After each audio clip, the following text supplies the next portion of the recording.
Hi guys, how are you? Guys, welcome to all of you at my YouTube channel and आप सभी का स्वागत है mission 2.0। If you remember तो हम लोगों ने ये मिशन स्टार्ट किया था फॉर जून 2020 स्टूडेंट्स। और इसका ऑब्जेक्टिव जो था दैट वाज कि हम लोग जीएसटी में जितने भी वेरी इंपॉर्टेंट चैप्टर्स हैं उस पर कुछ प्रैक्टिकल क्वेश्चंस जो हैं वो हम प्रैक्टिस कर सकें, राइट। और हम ऑलरेडी 2 चैप्टर्स कंप्लीट कर चुके हैं। एक हमने practical problems in composition scheme पढ़ा था, एक हमने वैल्यूएशन के चैप्टर से रिलेटेड सभी क्वेश्चंस करे थे। और आज मैं आपके साथ डिस्कस कर रहा हूँ 3rd चैप्टर जो कि आईटीसी, और आईटीसी की भी आज 3rd क्लास है। इनफैक्ट 2 क्लासेस मैं आपको ऑलरेडी दे चुका हूँ। सेक्शन 16 पर हमने प्रैक्टिकल प्रॉब्लम अलग से डिस्कस करा था। सेक्शन 17 पर हमने रूल 42-43 कल ही डिस्कस किया था। और आज जो हम लोग डिस्कस करने जा रहे हैं practical problem in ITC related to section 18। तो ये सेक्शन कंप्लीट होते ही हमारे आईटीसी के सारे तरह के प्रैक्टिकल प्रॉब्लम्स जो हैं वो कवर अप हो जाएंगे, ठीक है। और जो मेरी नेक्स्ट क्लास होगी मिशन 2.0 में, उसमें हम लोग डिस्कस करेंगे practical problems related to payment of GST. Because हमने आईटीसी पढ़ा है तो ये आईटीसी के साथ जुड़ा हुआ है। आप सबको याद भी होगा कि उसमें कुछ अमेंडमेंट्स भी हैं। तो हम लोग पेमेंट इन जीएसटी का जो चैप्टर होगा वो हम लोग नेक्स्ट क्लास में पिक करेंगे और उसमें हम काफ़ी सारे प्रैक्टिकल प्रॉब्लम्स भी कवर अप करेंगे, ठीक है सर। तो आइए स्टार्ट करते हैं। Section 18 sir, very important section. I am very sure अगर आपको याद हो तो इसमें 6 सब सेक्शन हमने पढ़े थे, और 6 सब सेक्शन को पहले मैं जस्ट इन 6 मिनट्स मैं रिवाइज कराऊंगा, फिर हम करेंगे इसके ऊपर प्रैक्टिकल क्वेश्चंस। Done sir. देखो, अगर आपको याद हो section 18 sub section 1 clause A क्या कहता था कि अगर कोई पर्सन लाइबल है टू गेट रजिस्टर्ड और अगर वो अप्लाई कर देता है रजिस्ट्रेशन विद इन 30 डेज।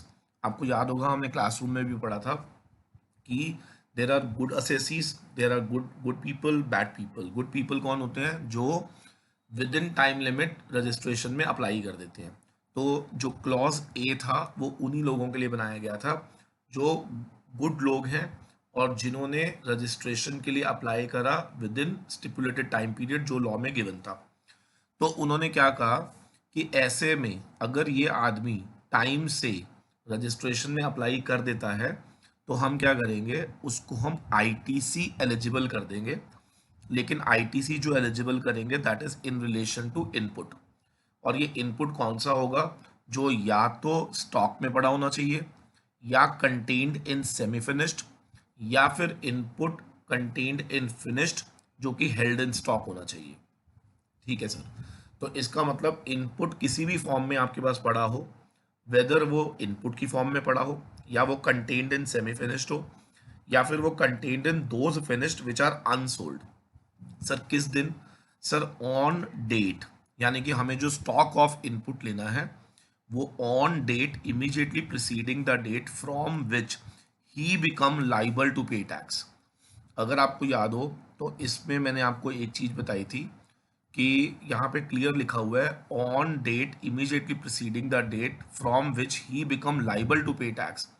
और अगर आपको याद आ रही हो क्लास, तो हम लोगों ने इसको ऐसे पढ़ा था कि जो भी पर्सन टाइमली रजिस्ट्रेशन कराता है, क्या उसका रजिस्ट्रेशन क्या बैक डेट से लिया जाता है? From the day when he was liable. बिल्कुल सही। तो क्योंकि हम वहां से लेते हैं जहां से ही वाज लाइबल, तो क्या व्हेन ही वाज लाइबल, क्या उसका प्रिसीडिंग डे जो होगा उस दिन जितना भी इनपुट पड़ा होगा किसी भी फॉर्म में, क्या उसका आईटीसी हमें मिल जाएगा? ये कहा section 18 sub section 1 clause A ने। बिल्कुल सही है सर, ठीक है जी। तो मेरे ख्याल से कोई प्रॉब्लम नहीं है। तो अगर मैं आपसे पूछूं कि बताओ, जो लोग लाइबल टू रजिस्टर्ड थे और अगर उन्होंने अपना रजिस्ट्रेशन अप्लाई कर दिया विद इन टाइम, यहाँ पे विद इन टाइम से मेरा क्या मतलब है? 30 डेज। तो क्या उन्हें आईटीसी एलिजिबल होगा? Answer is yes. लेकिन इफ यू रिमेंबर तो मैंने आपको बताया भी था कि उसको आईटीसी सिर्फ इनपुट का मिलेगा, कैपिटल गुड्स का नहीं मिलता है, ठीक है सर। बिल्कुल सही है सर। तो 18(1)(a इस तरह से हमने पढ़ा था। 18(1) भी अगर आपको याद हो तो ये उन लोगों के लिए था जो ऑल्दो लाइबल तो नहीं थे बट वॉलंटरली रजिस्ट्रेशन में चले जाते हैं सेक्शन 25 सब सेक्शन 3 में। और जितने भी लोग वॉलंटरली रजिस्ट्रेशन में अप्लाई करते थे उन्हें भी लॉ ने कहा था कि जिस दिन तुम्हें रजिस्ट्रेशन ग्रांट हो जाएगी उसका जो प्रिसीडिंग डे होगा उस दिन जो भी इनपुट आपके स्टॉक में पड़ा होगा, भले ही वो इनपुट की फॉर्म में हो, भले ही वो कंटेन्ड इन सेमी फिनिश्ड हो, भले ही वो कंटेन्ड इन फिनिश्ड हो, उससे रिलेटेड जो भी आईटीसी होगा वो आप क्लेम कर सकते हो। यस सर, याद है हमें। फिर इसके बाद अच्छा इसमें भी ध्यान रखना कि हमें 18(1)(b) के अंदर भी जो क्रेडिट मिलता था वो सिर्फ किसका मिलता था, इनपुट का ही मिलता था बेटा, ठीक है। तो सर इसका मतलब आप ये कहना चाहते हो कि जो फ्रेश रजिस्ट्रेशन में जाते हैं, भले ही one because they were liable या फिर they were voluntarily moving to registration, दोनों को एलिजिबिलिटी टू टेक क्रेडिट मिलेगी but only in relation to input. ठीक है सर। अब आ जाते हैं नेक्स्ट पॉइंट पे। 18(1)(c) ने कहा कि अगर कोई पर्सन कॉम्पोजिशन स्कीम में था और वो अपना टैक्स सेक्शन 10 में पे कर रहा था, ठीक है सर, और अगर उस पर्सन का फ्रॉम सेक्शन 10 अगर वो नॉर्मल स्कीम में शिफ्ट हो जाता है, ठीक है सर, और नॉर्मल स्कीम में शिफ्ट होने के बाद अगर वो आईटीसी सॉरी नॉर्मल स्कीम में शिफ्ट होने के बाद वो पे करता है सेक्शन 9 में, तो अब आप सोच के देखो, जब तक वो सेक्शन 10 में था he was not eligible to get any credit, बिल्कुल सही। लेकिन जैसे ही will shift to normal scheme, क्या उसको आईटीसी मिल जाना चाहिए? बिल्कुल मिल जाना चाहिए। तो यहाँ पर उन्होंने कहा 18(1)(c) में कि उसको एलिजिबिलिटी मिल जाएगी to take credit in relation to input. अच्छा, जब भी मैं वर्ड इनपुट यूज करूंगा तो आपने हमेशा याद रखना है इनपुट से मेरा क्या मतलब होता है। सर इनपुट से आपका मतलब होता है input held in stock, contained in semi finished या contained in finished which is unsold. ठीक है सर, ये भी मिल जाएगा। और 18(1)(c) में कैपिटल गुड्स का भी क्रेडिट मिल जाएगा, जो आपके पास सेक्शन 9 में जो आप पे करोगे उससे, यानी कि जिस दिन आप liable to pay under section 9 हो उससे एक दिन पहले जितना भी आपके पास कैपिटल गुड्स पड़े होंगे उनका भी क्रेडिट मिल जाएगा। लेकिन वो क्रेडिट पूरा नहीं मिलता, उसमें 5% पर क्वार्टर या पार्ट देयर ऑफ लेस करके मिलता है। हाँ सर, हमें याद है, ठीक है ना। तो ये लिखा भी हुआ है मैंने, held in stock immediately preceding the date from which he become liable to pay under section 9। ठीक है सर। तो सर आप ये कहना चाह रहे हो जो लोग पहले से रजिस्टर्ड होते हैं वो अलग बात है कि वो पहले कॉम्पोजिशन स्कीम में थे और अब वो नॉर्मल स्कीम में है, तो उन्हें लॉ इनपुट का भी देता है और कैपिटल गुड्स का भी देता है, बिल्कुल सही। अब आ जाते हैं 18(1)(d). 18(1)(d) में भी लॉ यही कह रहा है, अगर कोई पर्सन रजिस्टर्ड था लेकिन वो टैक्स पे नहीं कर रहा था क्योंकि उसकी सप्लाई जो थी वो एग्जम्प्टेड सप्लाई थी, ठीक है सर, और अगर मैं ये कहूं कि उसकी सप्लाई अब बन जाती है टैक्सेबल, तो सोच के बताओ, जब तक मैं कोई एग्जम्प्टेड सप्लाई दे रहा था तो डेफिनेटली जो भी इनपुट, जो भी कैपिटल गुड्स मैं ले रहा था which were used for exempted supply, उनका मैं आईटीसी नहीं ले रहा था। अचानक अगर वो एग्जम्पशन नोटिफिकेशन विड्रॉ हो जाता है, मान लो वो नोटिफिकेशन क्या हो गया, विड्रॉ हो गया, और वो एग्जम्प्टेड सप्लाई क्या बन गई, टैक्सेबल। तो अब हमने लॉ को बोला क्या हमें जो आईटीसी आपने नहीं दिया था क्या वो अब दे दोगे आप? Answer is yes. लेकिन अगेन सेम पढ़ना है आपने, आईटीसी मिलेगा इनपुट का भी और कैपिटल गुड्स का भी। इनपुट कौन सा वो आपको मालूम है, कैपिटल गुड्स का सारा या लेस करके, लेस करके मिलेगा, कितना लेस करके sir, 5% per quarter part there of, ठीक है ना, वो लेस करके आपको मिल जाएगा। लेकिन सेक्शन 18(2) में हमने ये पढ़ा था कि जितने भी 18(1) में मैंने आपको बोला क्रेडिट ले लो, क्रेडिट ले लो, क्रेडिट ले लो, भले ही वो इनपुट का था या कैपिटल गुड्स का था, बट आपको ध्यान रखना था क्या कि हम लोगों को ये क्रेडिट नहीं मिलता 18(1) वाला, कब? After expiry of 1 year from the date of invoice, issuance of invoice. इसका मतलब बड़ा सिंपल सा ध्यान रखना है कि जिस इनवॉइस के बेसिस पर वो इनपुट या कैपिटल गुड्स खरीदे गए थे, जिसका आप आईटीसी 18(1) में ले रहे हो, वो क्रेडिट्स नहीं मिलेंगे अगर 1 ईयर से ज़्यादा एक्सपायरी हो चुकी है और आपके पास जो इनपुट पड़ा हुआ है उसके इनवॉइस की डेट अगर 1 ईयर से ज़्यादा है तो उस इनपुट का क्रेडिट आपको नहीं मिलेगा। ठीक है सर, तो मैं अभी क्वेश्चन कराऊंगा, हर पॉइंट पे क्वेश्चन कराऊंगा तो आपको बहुत क्लियर हो जाएगा। ठीक है सर, तो 18(2) भी हो गया हमारा। 18(3) में आपने पढ़ा था, अगर आपको याद हो तो, चेंज इन कॉन्स्टिट्यूशन। सर कई बार क्या होता है कि एक यूनिट है, मान लो वो सेल हो जाती है, merger, demerger, amalgamation, leasing या फिर ट्रांसफर, कोई भी एक व्यक्ति का बिजनेस इस तरीके से ट्रांसफर हो जाता है with specific provision for transfer of liabilities. ऐसा क्यों कहा गवर्नमेंट ने? क्योंकि गवर्नमेंट ये चाहती है कि आपने खाली एसेट्स नहीं बेचे होने चाहिए, आपने अपना बिजनेस ट्रांसफर करा होना चाहिए। तो कौन बताएगा आपका बिजनेस ट्रांसफर कब माना जाता है? जब खाली एसेट्स जाते हैं या लाइबिलिटीज भी ट्रांसफर होती है? सर लाइबिलिटीज भी, इसीलिए इस पर ये बहुत ज्यादा स्ट्रेस दिया गया, that with specific provision for transfer of liabilities. याद रखना, अगर आपने कोई बिजनेस ट्रांसफर किया है जिसमें लाइबिलिटी ट्रांसफर नहीं हुई तो गवर्नमेंट कहती है सॉरी, सेक्शन 18(3) नहीं लगेगा। रीजन, क्योंकि जब आप लाइबिलिटी ट्रांसफर नहीं कर रहे तो it's not a case of transfer of business, it's a case of transfer of assets. और जब ट्रांसफर ऑफ एसेट्स होता है तो वहां पे 18(6) लग जाता है, ना कि 18(3). अच्छा, तो 18(3) और 18(6) में फर्क क्या है? अगर मैं खाली अपने एसेट्स बेच रहा हूं तो 18(6) में जाऊंगा मैं, और अगर मैं एसेट्स, लाइबिलिटी सब कुछ ट्रांसफर कर रहा हूं तो ये ट्रांसफर ऑफ बिजनेस माना जाएगा, तो क्या वो 18(3) में आएगा? ठीक है सर। अब 18(3) में गवर्नमेंट क्या कह रही है वो सुनो। गवर्नमेंट कह रही है कि अगर किसी व्यक्ति का कंपनी है, मान लो ए लिमिटेड, अगर वो अमेलगमेट हो जाती है बी लिमिटेड में, तो जितना भी ए लिमिटेड के पास आईटीसी पड़ा हुआ था, गवर्नमेंट कहती है कि हम उस आईटीसी को भी ट्रांसफर कर देंगे बी लिमिटेड को। अच्छा, तो अगर पेपर में क्वेश्चन आ जाए कि can the ITC can ITC जो कि in the books of transferor होगा, be transferred to transferee in case of sale, amalgamation, demerger? Your answer is yes, but उसमें कुछ कंडीशन है, और वो कंडीशन रूल 41 में दी हुई है। ठीक है जी, तो अब हमें रूल 41 में वो कंडीशन समझनी है कि किस तरह से आपका क्रेडिट ट्रांसफर हो सकता है। तो ध्यान से सुनेंगे। ट्रांसफरर को क्या करना है? अपनी डिटेल्स जीएसटी आईटीसी 02 में along with request for transfer of unutilized ITC on common portal करना पड़ेगा। इसका मतलब अगर आप चाहते हो कि आपका आईटीसी शिफ्ट हो जाए तो आपको सबसे पहले क्या करना पड़ेगा? आपको कॉमन पोर्टल पे जाकर GST ITC 02 along with request for transfer of unutilized ITC वहां पर डालना पड़ेगा। इसके अलावा आपको एक सर्टिफिकेशन देना पड़ेगा फ्रॉम चार्टर्ड अकाउंटेंट जो कि प्रैक्टिसिंग होना चाहिए। वो सर्टिफाई करेगा कि यस, ये जो बिजनेस ट्रांसफर हुआ था इसमें specific provisions of transfer of liability भी था। ठीक है सर, और ट्रांसफरी को वो एक्सेप्ट भी करना है, और साथ में जो भी यहाँ से इनपुट या कैपिटल गुड्स आए हैं क्या उन्हें ड्यूली रिकॉर्ड करके हमें अकाउंटिंग भी शो करनी पड़ेगी। ठीक है सर, तो ये है कंडीशंस।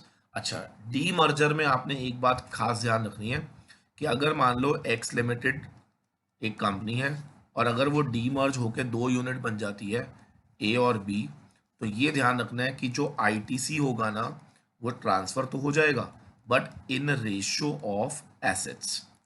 ठीक है ना, इस पर भी अभी हम क्वेश्चन करेंगे तो आपको समझ आ जाएगा।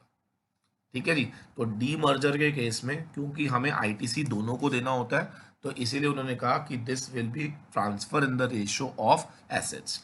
ठीक है सर, बहुत बढ़िया सर। ये हमारा 18(3) हो गया। तो 18(3) क्या है? Transfer of credit in case of change of constitution. ठीक है सर, अब हम जा रहे हैं बेटा 18(4) के पास। सर 18(4) 18(1) का उल्टा है, यानी कि रिवर्सल ऑफ क्रेडिट्स है। यहाँ पे रिवर्सल ऑफ क्रेडिट्स का मतलब क्या होता है? गवर्नमेंट कहती है कि अगर तुम कॉम्पोजिशन से नॉर्मल में आए थे तो हमने क्रेडिट दे दिया था, लेकिन अगर तुम नॉर्मल से कहाँ जा रहे हो? कॉम्पोजिशन में, या फिर आपकी सप्लाई पहले टैक्सेबल थी और अब क्या बनने जा रही है? एग्जम्प्टेड। तो फिर ऐसे में जो भी क्रेडिट्स आपने लिए हुए थे क्या उन्हें अब आपको पे करना पड़ेगा। पे कितना करना पड़ेगा?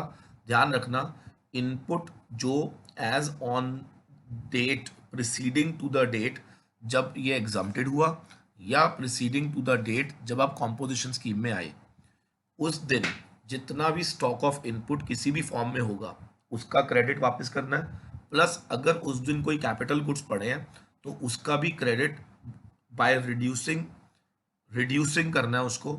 अब यहाँ पर 18/4 में जो रिड्यूसिंग होगा ना, याद रखना ये क्वार्टरली नहीं होता, मंथली होता है। अच्छा, याद रखना 18/4 के अंदर हम जब रिड्यूसिंग करते हैं ना तो इसको मंथली करते हैं, इस पर रूल 44 अप्लाई हो जाता है। ठीक है सर, तो मैं रिपीट करूंगा, फिर से सुन लीजिए। कैपिटल गुड्स का भी रिवर्सल होगा, इनपुट का भी रिवर्सल होगा, लेकिन जब कैपिटल गुड्स का रिवर्सल होगा तो यहाँ पर रूल 44 लगेगा, और रूल 44 जो है ना वो मंथली रिवर्सल कराता है, ना कि क्वार्टरली। क्या मतलब सर? सर अभी सिखाऊंगा, समझ आ जाएगा। ठीक है, 18/1 में जब मैं रिवर्सल करूंगा तो मैं क्वार्टरली करूंगा। 18/4 में जब मैं रिवर्सल करूंगा, मतलब 18/1 में जब मैं क्रेडिट दिलवाऊंगा कैपिटल गुड्स का, तो मैं 5% पर क्वार्टर के हिसाब से लूंगा। लेकिन 18/4 के अंदर जब मैं आपके क्रेडिट को रिवर्स कराऊंगा ना, तो ध्यान रखना मैं क्रेडिट को डिवाइड बाय 60 करूंगा। ये ध्यान रखना है बच्चे हमने। ठीक है सर। सर एक बात बताना, एक बारी मुझे दोबारा बता दो सर मेरे को।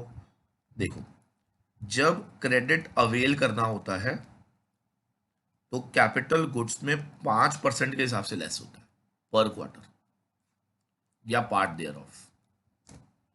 ठीक है जी, ठीक है सर। लेकिन जब हमें रिवर्सल करना होता है, सर रिवर्सल कब करना होता है हमें?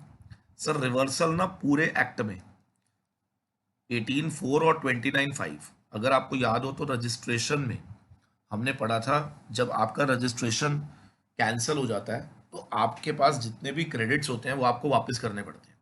तो इन दोनों में ना रूल 44 लगता है बेटा, और रूल 44 की वजह से हम लोग जब यहाँ पर लेस करते हैं ना तो वो मंथली के बेसिस पर क्रेडिट निकाल के माइनस करते हैं। और जब हम 18/1 की बात करते हैं अवेलमेंट की, तो गवर्नमेंट क्वार्टरली के बेसिस पे लेस करती है। ठीक है जी, यस बिल्कुल, ये ध्यान रखना है आपने। ठीक है, तो 18/4 और 29/5 ये दो सेक्शन मार्क कर लीजिए, इन पर रूल 44 लगता है। और आपको जो लेस करना है वो 5% पर क्वार्टर के हिसाब से नहीं करना, मंथली करना है। ठीक है, तो ये बड़ा इंपॉर्टेंट पॉइंट है, इसको ध्यान रखिएगा। ठीक है सर, तो अभी मैं क्वेश्चन भी कराऊंगा, आपको बिल्कुल क्लियर हो जाएगा। ठीक है सर, अब आ जाइए सेक्शन 18 सब सेक्शन 6। ठीक है, मैं अभी ना आपको चेक भी करा देता हूँ।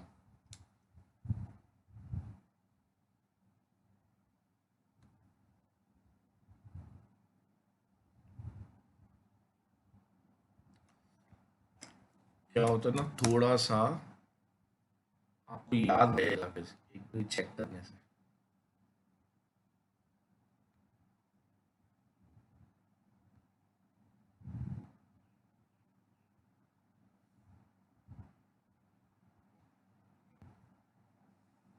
फिर मैं आपको क्वेश्चन भी करा दूंगा।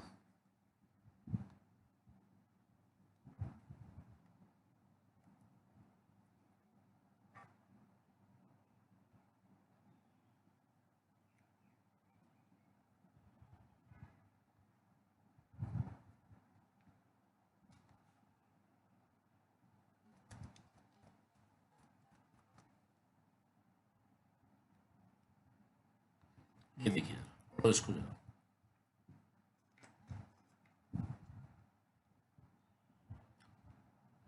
यहाँ पर बड़ा आराम से पढ़िएगा। The amount of input tax credit relating to input held in stock contained in semi finished या फिर capital goods for the purpose of subsection 4 of section 18 and subsection 5 of section 29 be determined in the following manner. Reversal के case में आपको determine कैसे करना है वो इन्होंने बता दिया। ठीक है, अच्छा ठीक है सर। और यहाँ पे बस पढ़ना है आपने, the capital goods held in stock the ITC involve in remaining useful life in months, ये अंडरलाइन करना है आपने, remaining useful life in months. अच्छा, तो मतलब हम यहाँ पे मंथली बेसिस पे कैलकुलेट करते हैं, किन दो सेक्शन के लिए? Subsection 4 section 18 and 29/5। ठीक है सर, सर एक बात बताना, ये जो हम लोग उसमें करते हैं, क्या कहते हैं, सर क्या कहते हैं, जो आप 18(1) में कराते हो वो कहाँ लिखा होता है? ये देखो, उस पे रूल 40 लगता है। देखो जरा ध्यान से, जब हम अवेलमेंट की बात करते हैं ना, यहां देखो जरा, यहां पर देखो, ये है 18 सबसेक्शन 1, है ना? तो इसमें जब हम पढ़ रहे होते हैं,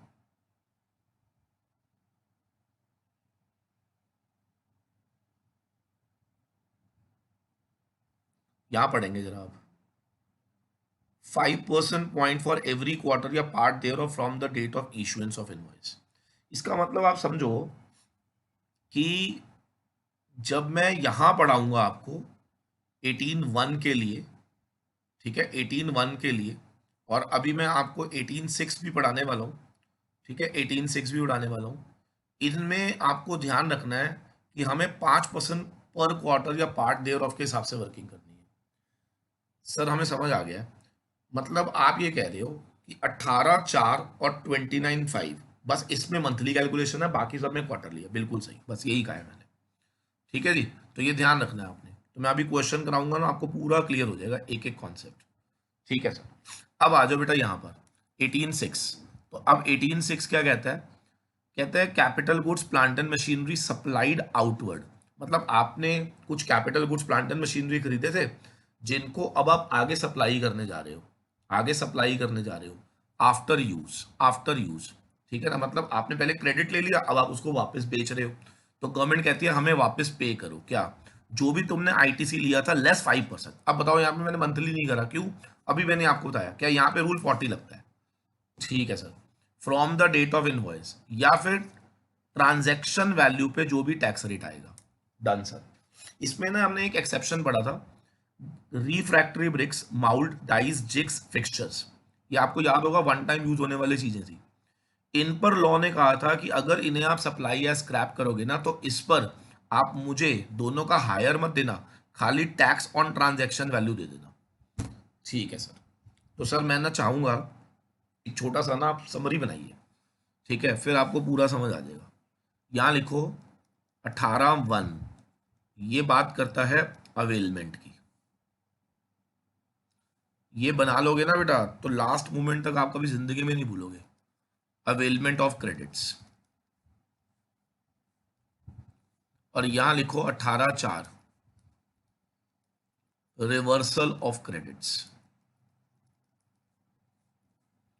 18(1) में जब आप अवेल करोगे, तो यहां पे आप लिखो अनरजिस्टर्ड आदमी जब रजिस्टर्ड होता है, ठीक है, और ये गुड पर्सन है। गुड पर्सन आप सबको मालूम है कौन होता है?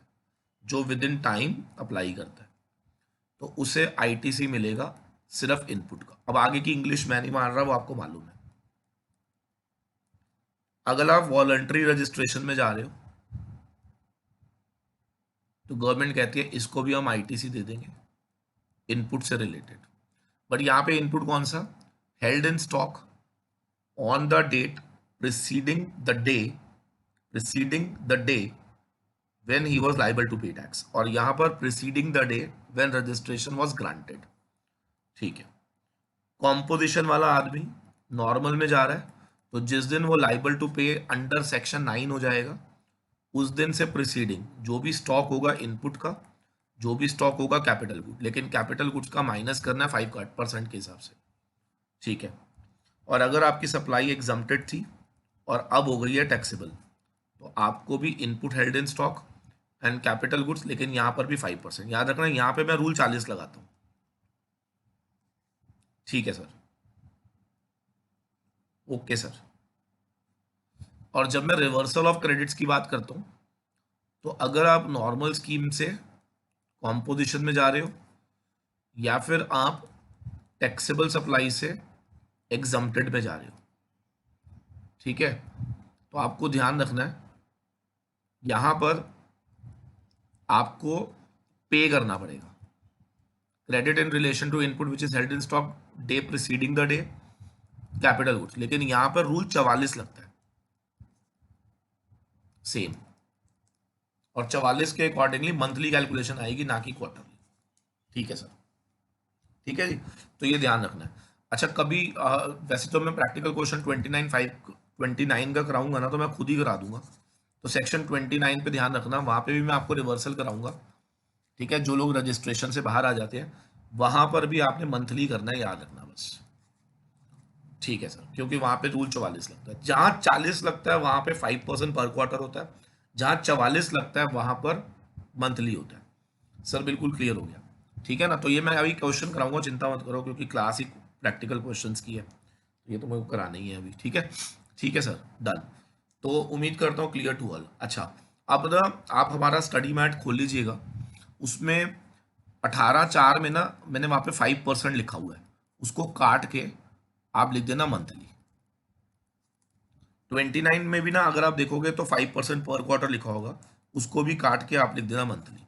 तो आपको स्टडी मटेरियल के अंदर जो मैंने आपको बुक दी है उनमें सेक्शन 18(4) और 29 में ये आपने चेंज करना है, क्वार्टर को काट के क्या करना है, मंथली। ठीक है सर, वहां पे क्या लिखना है, application of rule 44। Okay sir, बहुत बढ़िया। तो आइए मैं स्टार्ट करता हूँ। अच्छा, अभी इसके अंदर खत्म नहीं हुई समरी। 18(3) कब लगेगा? सर 18(3) लगता है जब चेंज ऑफ कॉन्स्टिट्यूशन होता है। बहुत बढ़िया। तो हम क्या आईटीसी शिफ्ट कर सकते हैं? बिल्कुल कर सकते हैं, प्रोसेस मैंने आपको बता दिया। और सर 18(6) कब होता है? सर जब आप अपने कोई भी capital goods including plant and machinery को ट्रांसफर करते हो। इसको ट्रांसफर कर रहे हो, कैपिटल गुड्स प्लांट, तो आपको क्या करना है, हमें वापस पे करना होगा जो भी आपने कैपिटल गुड्स पे आईटीसी लिया था। और याद रखना, क्योंकि ये 18(6) है तो इसमें रूल 40 लगेगा, यानी कि 5% पर क्वार्टर के हिसाब से लेस कर देना जो भी अमाउंट आएगा, या फिर जो भी उसकी ट्रांजैक्शन वैल्यू पे जो टैक्स निकलेगा, विच एवर इज हायर। लेकिन कुछ होती है जो वन टाइम यूज होती है, जिन्हें हम यूज करने के बाद immediately as a scrap remove कर देते हैं, उन पे हायर नहीं लगता, खाली यही लगता है। ओके सर, शुरू करें? आओ सर, लीजिए पहला प्रैक्टिकल क्वेश्चन सीए इंटर में आया था, फटाफट से मेरे साथ पढ़ना है आपने। एक्स लिमिटेड ने परचेज करा मशीन 6 जुलाई 2019 वाई लिमिटेड से, 10 लाख प्लस जीएसटी अवेल कर लिया आईटीसी। सर इसका मतलब उसकी किताबों में आईटीसी 1,80,000। ठीक है सर, मशीन को बेच डाला 18 अक्टूबर 2020 में 6 लाख रुपए में, और उसका टैक्स था 18%। बताओ क्या देना है? पहले तो मुझे बताओ, मशीन खरीदी, मशीन बेची, बिल्कुल। तो यहाँ क्या लगाओगे? सर यहाँ पर हम लगाएंगे 18(6). बहुत बढ़िया, क्या लगाएंगे बेटा? 18(6). हाँ जी, तो सेक्शन 18(6) लगेगा यहाँ पे। मशीन खरीदी, आईटीसी लिया, मशीन निकाली। हाँ सर ठीक है। तो अब देखो हम क्या करेंगे, हमें पे क्या करना होगा, जो भी आईटीसी आपने अवेल करा होगा 180 लेस, इसमें से माइनस करना है। बताओ क्या 18(6) पे रूल 40 लगता है? ठीक है, और यहाँ पे 5% आएगा, तो 5% इंटू नंबर ऑफ क्वार्टर्स। तो अब यहाँ पर क्वार्टर काउंट करने आने चाहिए, और क्वार्टर काउंट करने मैंने आपको सिखाए हुए हैं, मुझे आराम से सोच के बताना।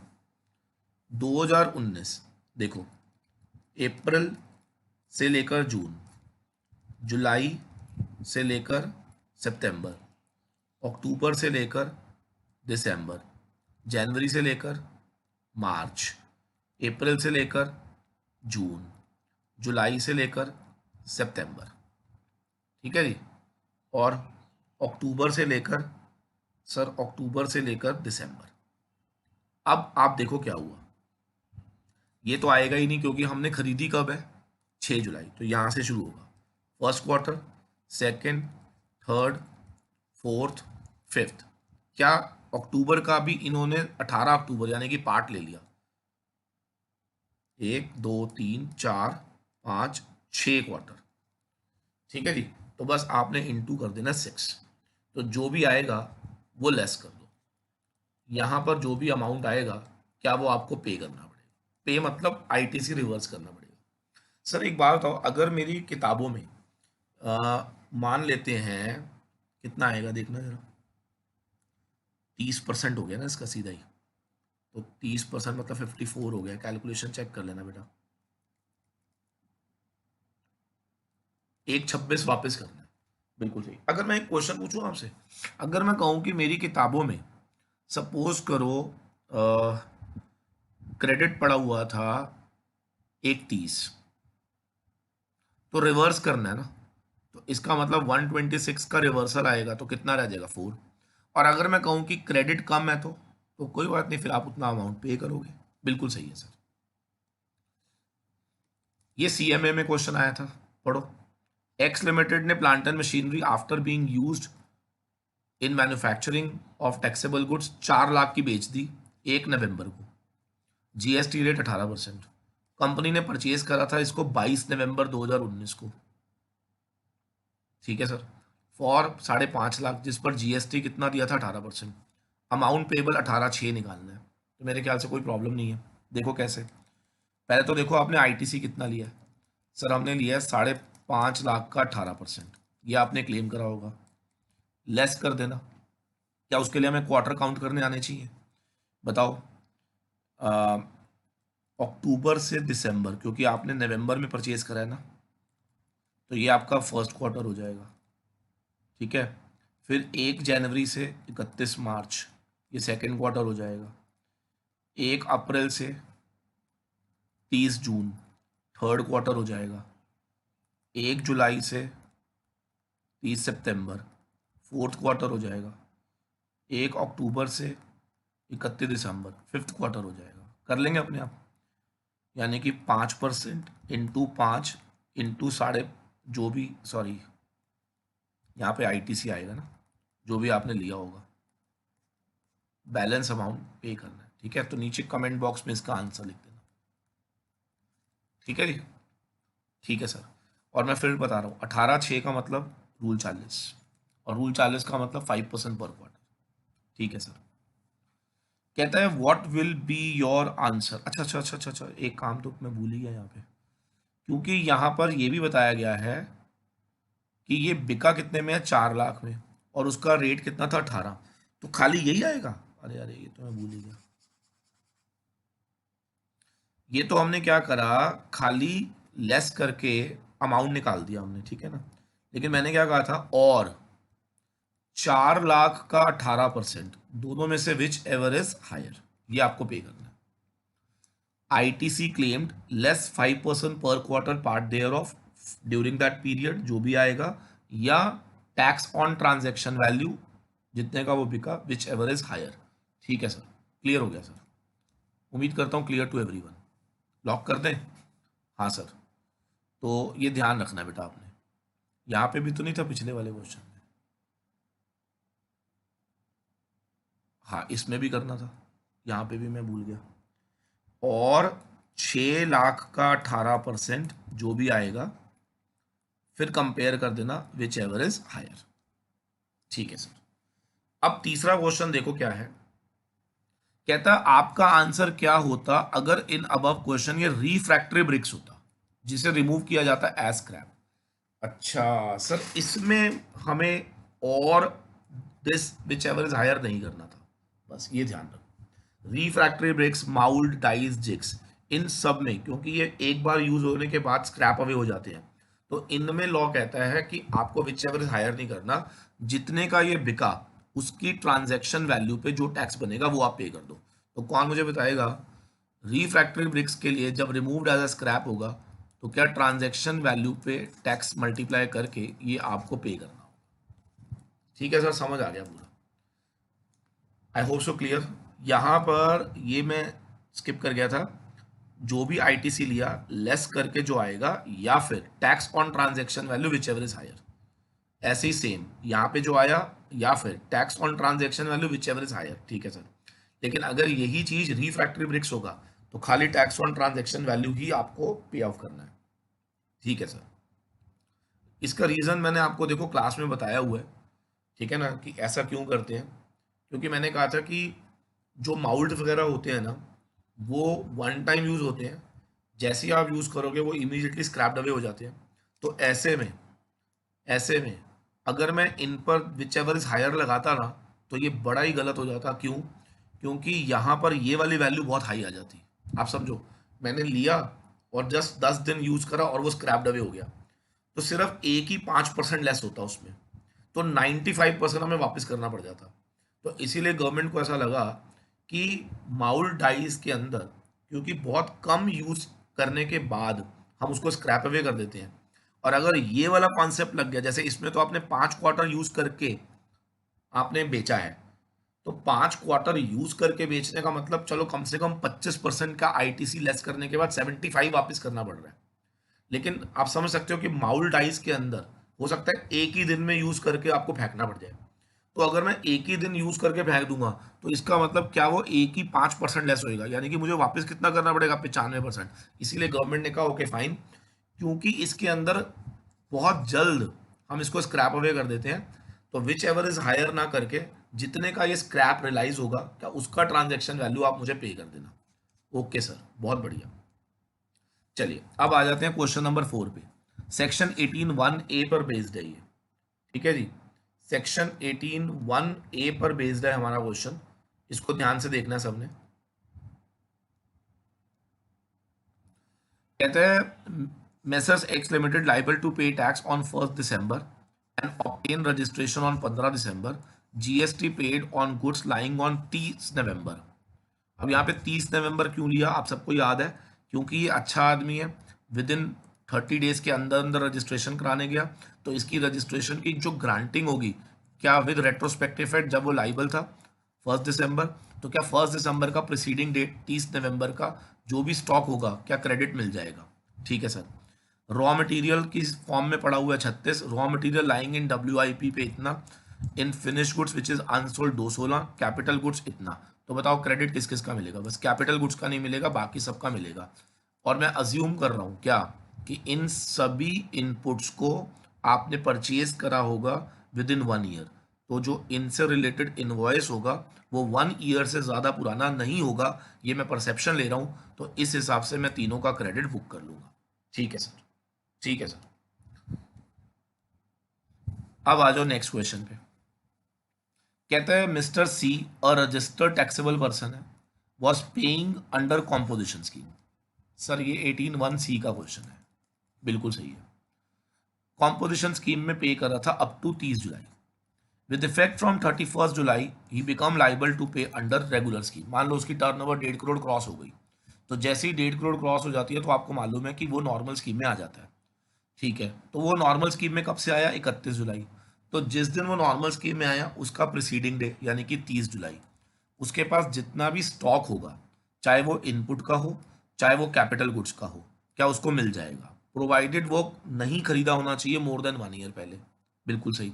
तो अब आपने बस इसकी कैलकुलेशन बतानी है। उसके पास इनपुट पड़ा था 30 जुलाई 354 का, इंक्लूडिंग जीएसटी 18%। तो मुझे बताओ आईटीसी ऑन इनपुट तो मिल ही जाएगा 354, अगर इंक्लूडिंग 18% जीएसटी था, तो वो डिवाइड बाई 118 कर दो, इंटू 18 कर दो, तो एक तो ये मिल जाएगा। ठीक है सर। क्या उसको कैपिटल गुड्स का भी मिलेगा, बिल्कुल। कैपिटल गुड्स का कितना मिलेगा, सर ऑलरेडी कैपिटल गुड्स की वैल्यू है 5 लाख, और उसका 18%, और ये एक्सक्लूडिंग है 5 लाख, तो इसका 18%। पहले तो हम निकाल लेते हैं कि उस पर आईटीसी आप कितना ले चुके थे, मतलब आईटीसी कितना होना चाहिए था, 90,000 होना चाहिए था। लेकिन मैंने क्या कहा, जो भी आपने कैपिटल गुड्स पे टैक्स पे करा था, जो भी पे करा था, 90,000 पे करा था आपने, हाँ सर। तो जितना भी आपने टैक्स पे करा था ऑन कैपिटल गुड्स, माइनस कर देंगे, क्या सेक्शन 18(1) चल रहा है, हाँ सर, 5% के हिसाब से। अब आप 5% के हिसाब से काउंट करके मुझे बता दो कितने क्वार्टर है। चलो सर काउंट कर लेते हैं। सर अप्रैल में खरीदा था ना आपने, और इसको हम ऐसे ले लेते हैं, ये 2020 है और ये 2019 है। ठीक है सर। तो अब कैसे काउंट करेंगे, अप्रैल मई जून 1 क्वार्टर, जुलाई अगस्त सितंबर 2 क्वार्टर, अक्टूबर नवंबर दिसंबर 3 क्वार्टर, जनवरी फरवरी मार्च 4 क्वार्टर, अप्रैल मई जून 5 क्वार्टर, और जुलाई 5 यानी कि 6 क्वार्टर। तो इंटू 6 इंटू 90,000 यानी कि 27,000। ठीक है सर। ये आप आईटीसी कैपिटल गुड्स का ले लो, और ये आईटीसी आप ले लो। अच्छा एक सेकेंड यार, गड़बड़ हो गई यहाँ पे, एक सेकेंड, इसको ना, गड़बड़ हो गई गड़बड़ हो गई गड़बड़ हो गई, 2020 ही लिखो यार, ये तो 1 साल से ज़्यादा पुराना हो जाएगा फिर। 2020 ही लिखो बेटा। अब बताओ, अगर मैं 2019 लिख दूंगा तो मिलेगा ही नहीं। हाँ सर सही कह रहे हो, एक साल से ज्यादा पुराना हो जाएगा ना। हाँ, तो 2020 लिखते हैं इसको। तो मुझे बताओ 22 अप्रैल है ना, तो अप्रैल मई जून एक क्वार्टर हो गया, जुलाई अगस्त सितंबर दूसरा, तो दो क्वार्टर हो गया। तो 5% इंटू 2 क्वार्टर्स इंटू 90,000। बहुत बढ़िया, ले लो। सर अगर मान लो पेपर में वही होती जो आपने लिखा है, तो सर फिर क्या करते? 18 2 लगा देते आप, और क्या बोलते आप कि क्रेडिट नहीं मिलेगा। ठीक है सर। अच्छा, यहाँ पे मैंने 5% क्यों लिया आप समझ सकते हो, रूल 40। ओके सर, ठीक है जी। और मैंने यहाँ पे डिवाइड बाई 118 क्यों किया? क्योंकि ये वैल्यू इंक्लूडिंग जीएसटी थी, तो इसीलिए डिवाइड बाई 118 इंटू 18 करना पड़ा। ये एक्सक्लूडिंग थी, तो इसलिए सीधा ही 18% कर दिया। Okay boss, done sir. तो 18(1)(c) भी क्लियर हो गया। X limited engaged in supplying exempted goods on 20/6/2019, exemption notification resign कर दिया गया, एंड गुड्स जो थी वो लाइबल फॉर टैक्स हो गई।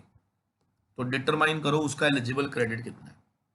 ठीक है सर। तो अब आप मुझे बताओ, जिस दिन एग्जामिशन नोटिफिकेशन विड्रॉ हुआ, क्या उसके एक दिन पहले, यानी कि 20, अगर 20 जून को हुआ है तो क्या 19 जून का स्टॉक चाहिए? Very good. ठीक है। अब देखो, value of input lying in the stock, value of input in the semi finished, value of input in the finished which is unsold on 19/6, and capital goods which were procured on 10 दिसंबर। इन सबका GST भी दिया हुआ है। बताओ क्या करूं? Sir very simple. Sir इन ये भी ले लो, ये भी ले लो, ये भी ले लो, और कैपिटल गुड्स का सारा मत लेना सर, रिड्यूस करके ले लेना। यार आप तो चैंपियन हो गए हो। लेकिन एक नीचे लाइन भी लिखी हुई है, जो value of input in semi finish था ना, ये प्रिक्योर किया गया था 1 अप्रैल को। Value of input in semi finished, ये प्रिक्योर किया गया था 1 अप्रैल को। ये 19 है, और 1 अप्रैल 2018। सर ये तो एक साल से ज्यादा पुराना हो गया, बिल्कुल सही। तो इसमें ये नहीं मिलेगा। तो अब लिखो आंसर कैसे लिखेंगे? आईटीसी इनपुट कैपिटल गुड्स, जो रॉ मटेरियल में है और जो फिनिश्ड में, इन्हीं दोनों का मिलेगा बस। 18 इसका मिल जाएगा,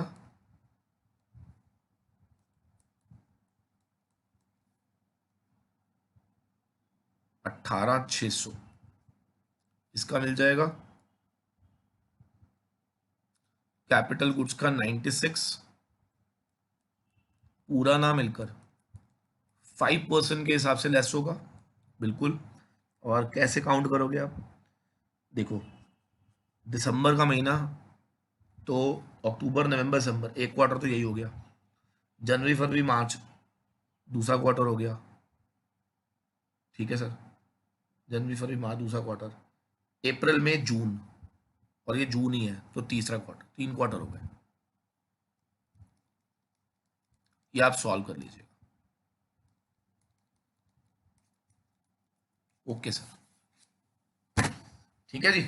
तो उम्मीद करता हूं this is all clear. Section 18 sub section 1 पूरा समझ आ गया हमें कैसे करना है, और 18(6) हमें समझ आ गया। 18(1), 18(6) सारे प्रैक्टिकल क्वेश्चन 18(1), 18(6) मैंने करा दिए, कोई प्रॉब्लम नहीं होनी चाहिए। ठीक है सर, क्वेश्चन नंबर 7 पे आएंगे। अब ये क्वेश्चन 18(3) पे है बेटा। एक्स लिमिटेड एक रजिस्टर्ड मैन्युफैक्चरर है, डीमर्ज्ड कर रहा है into entity into x y limited and x z limited. Total value of assets x limited के 25 लाख है, उसके पास ये अनयूटिलाइज्ड आईटीसी पड़ा हुआ था। वैल्यू ऑफ एसेट उसने जो एक्स वाई को दिए 12 और एक्स जेड को दिए 13। आपको बताना है कि कितना क्रेडिट न्यू यूनिट्स को मिलेगा। सर वेरी सिंपल, मैंने अभी अभी आपको बताया था, एक्स वाई और एक्स जेड को सीजीएसटी, एसजीएसटी, आईजीएसटी तीनों का क्रेडिट ट्रांसफर करना है। हाँ सर, 60 45 84 600, 60 45 84 600 इनटू, मैंने क्या कहा आपको जल्दी बताओ, सर आपने ये कहा था कि in the ratio of assets transfer, बस ये ध्यान रखना है आपने। क्वेश्चन पेपर का है बेटा ये। 12 आउट ऑफ 25,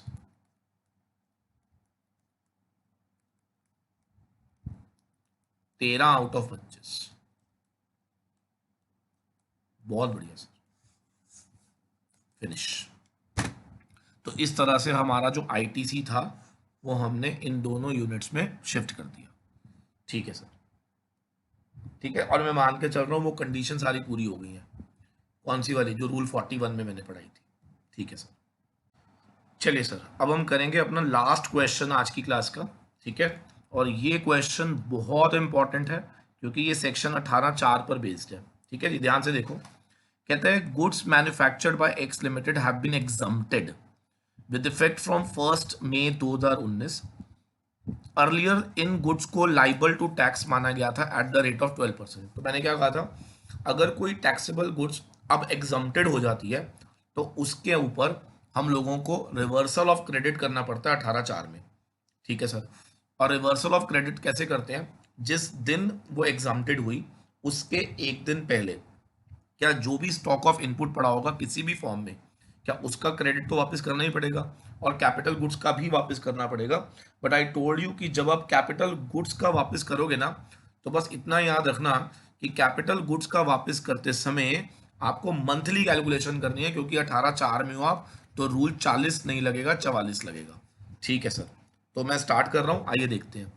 वो कहता है हमारे पास इनपुट स्टॉक में पड़ा हुआ था 1/12 जो कि इंक्लूसिव ऑफ जीएसटी था। लाइंग इन डब्ल्यूआईपी इतना था जो कि इंक्लूसिव ऑफ जीएसटी था। कैपिटल गुड स्टॉक में पड़े थे 6 लाख के exclusive of tax at the rate of 12%, और इन्हें खरीदा था हमने 1 अगस्त 2018 को। हमारे लेजर में पड़ा हुआ है 1/52। बताओ कितना हमें वापस करना और कितना लैप्स करेगा। ठीक है सर, देखो इसको कैसे करेंगे। हम सबसे पहले लिखेंगे ITC in relation to input, जो कि रॉ मटेरियल की फॉर्म में रखा गया था। 1,12,000 डिवाइड बाई 112 इंटू 100 ना, खाली आईटीसी चाहिए तो इंटू 12 कर देते हैं, ये आ जाएगा 12,000। फिर हमें इनपुट जो कि डब्ल्यूआईपी की फॉर्म में पड़ा हुआ है 86,806,40 डिवाइड बाई 112 इंटू 12, ये आप कैलकुलेट करिए कितना आएगा।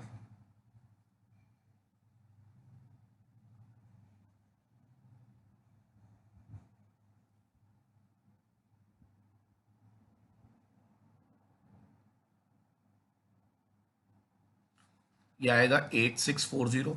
ठीक है सर। और अब आ जाओ कैपिटल गुड्स पे।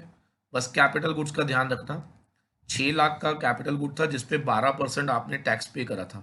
तो इसका मतलब आपने क्रेडिट जो लिया हुआ था वो 72,000 का लिया हुआ था, 12% ऑफ 6 लैक्स। ठीक है सर। अब इसमें हमें माइनस करना है, बस ये आपने सीखना है मुझसे। ठीक है ना। तो मैंने आपसे क्या कहा था कि जो आप माइनस करोगे ना, इस बार डिवाइड बाय 60 कर देना और उतने पीरियड का माइनस कर देना जितने पीरियड का अभी भी out of 60 month asset use नहीं हुआ। सर कैसे करेंगे? देखो, आपने ये एसेट कब खरीदा था? 1 अगस्त को। तो 1 अगस्त से काउंट करो, अगस्त, सितंबर, अक्टूबर, नवंबर, दिसंबर, जनवरी, फरवरी, मार्च, अप्रैल। अप्रैल क्यों अप्रैल? क्योंकि 1 मई तक तो ये स्कीम बदल गई थी, तो 30 अप्रैल, यानी कि यहां से लेकर 30 अप्रैल तक, यानी कि 9 मंथ्स हो गए। तो 60 मंथ में से 9 मंथ्स आपने यूज करा जब वो टैक्सेबल था। तो अब 60 में से 9 हटा दो, तो क्या बैलेंस 51 मंथ्स का आपको रिवर्स करना होगा। ओके, ठीक है जी। तो ये आप कैलकुलेट करेंगे, करो जरा इसको कैलकुलेट। 72,000 डिवाइड बाय 60 इंटू 51, ये आ जाएगा 61,200। कितना होगा सर? 12,000, 8640, 61,200, यानी कि कुल मिलाकर 81,840 आपको रिवर्स करना होगा। हमारी किताब में लेजर में अकाउंट में बैलेंस कितना पड़ा है? 1,52। उसमें से 81,840 आप रिवर्स कर देना, जो बच जाएगा क्या वो लैप्स हो जाएगा। ओके सर, समझ आ गया सर। ये आपने रूल कौन सा लगाया सर? सर ये मैंने लगाया है रूल नंबर 44। पढ़ना चाहोगे एक बारी ये कैलकुलेशन कैसे करी है? मैं दिखा देता हूँ।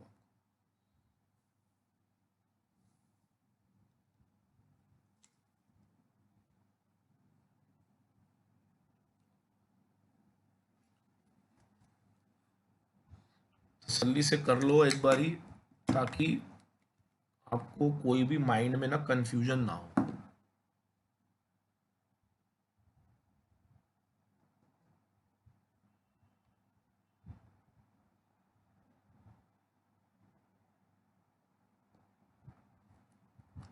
देखो रूल 44 ने ना ये हमारे को बताया है कैलकुलेशन कैसे करना है।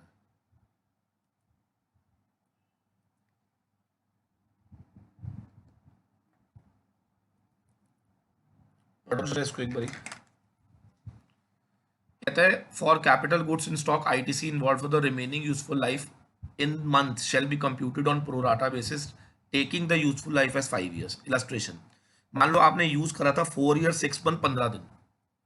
अब आप मुझे कहो 4 year 6 month 15 दिन, सर 4 year मतलब 48 महीने हो गए, 6 month यानी कि 48 + 6 54 months हो गए, और 15 दिन पार्ट ऑफ द मंथ को भी पूरा महीना मान लेना, तो सर ये हो गए फिर 55 months। ठीक है, तो अब आप मुझे बताओ 60 में से 55 months अगर आपने यूज करा है तो कितने मंथ अभी भी अनयूज्ड है? 5 months। तो ये देखो हमें क्या करना है, रिमेनिंग लाइफ का क्रेडिट मल्टीप्लाइड बाय 5/60। समझ आ गया? तो इसका मतलब आप पहले क्या करो, जितने पीरियड आपने यूज करा है वो निकाल लो, 60 में से माइनस कर दो, वो आप रिवर्स कर दो। अच्छा, और अगर मान लो आपने यूज करा था 9 months 2 days, तो हम ये मान के चलेंगे कि हमने 10 months यूज करा है, तो 60 में से 10 months हटा दो, तो क्या 50 month का रिवर्सल हो जाएगा। सर मजा आ गया सर, समझ आ गया सर। ठीक है जी, तो उम्मीद करता हूँ ये कैलकुलेशन रूल 44 वाली हमारी 18/4 के साथ बिल्कुल क्लियर है। ठीक है जी, चलो thank you very much, God bless you all. एक क्वेश्चन जाते जाते मैं दे रहा हूँ, ठीक है, और आपने क्लास के एंड में जरूर बताना है कि अब आपका नॉलेज लेवल आईटीसी का क्या पूरी तरह से क्लियर है या नहीं। ठीक है जी, I have tried my best, और मैंने पूरी कोशिश करी है बच्चे कि आपको हर छोटे से छोटा पहलू मैं आपको बताऊं, ताकि ये जो हमारा पीरियड है इसको हम और बेहतर तरीके से यूटिलाइज करें, जो शायद हम कई बार क्लास के अंदर टाइम कंस्ट्रेंट की वजह से हम बहुत ज़्यादा बारीकी नहीं पकड़ पाते हैं। तो आई वांट कि उसको हम लोग इन क्लासेस के ज़रिए से उसको हम और बेहतर बनाएं। ठीक है ना, और मैं बार बार बोल रहा हूँ क्योंकि ये लेक्चर्स जो है प्री रिकॉर्डेड नहीं है, इनको मैं आपके लिए स्पेशल बना रहा हूँ। आज की डेट मैं आपको बता देता हूँ, आप चेक कर लो, आज वही डेट होएगी। ठीक है, आज मेरे ख्याल से, मेरे को तो डेटें भी नहीं पता घर में बैठे बैठे, आज शायद 21 तारीख हो चुकी है। ठीक है, हाँ तो बिल्कुल 21 ही है, और 21 तारीख को ही मैं आपको क्लास दे रहा हूँ, और 21 को ही मैंने रिकॉर्ड करी है। ठीक है ना, तो इसीलिए ये बिल्कुल फुली अमेंडेड है, इसमें जो चेंजेस आ रहे हैं आप साथ साथ नोट करते रहिए, और बुक में अगर कोई चेंज करना है तो वो मेरे साथ ही करते रहिएगा। ठीक है सर, तो फटाफट से एक क्वेश्चन दे रहा हूँ, लिखो जरा। एक आदमी पहले taxable under section 9 normal scheme में था, और अब वो जा रहा है कॉम्पोजिशन स्कीम में। ठीक है सर, सर 18/4 लग गया। ठीक है, बस आपको ये बताना है कि उसको कितना आईटीसी रिवर्स करना पड़ेगा। उसके ई लेजर में आईटीसी पड़ा हुआ है 1 लाख। ठीक है जी, और ये शिफ्ट करा है मान लो 1 जुलाई को। ठीक है सर, और उसका जो स्टॉक्स दिए हुए हैं वो मैं आपको 30 जून के दे रहा हूँ। उसके पास इनपुट का स्टॉक पड़ा हुआ है, ठीक है, 5 लाख का, और जिस पर उसका आईटीसी जो बनता है वो है 90,000। उसके पास कैपिटल गुड्स पड़े हुए हैं 10 लाख के, उसका आईटीसी बनता है 180, और ये कैपिटल गुड्स उसने परचेज करा था, मान लेते हैं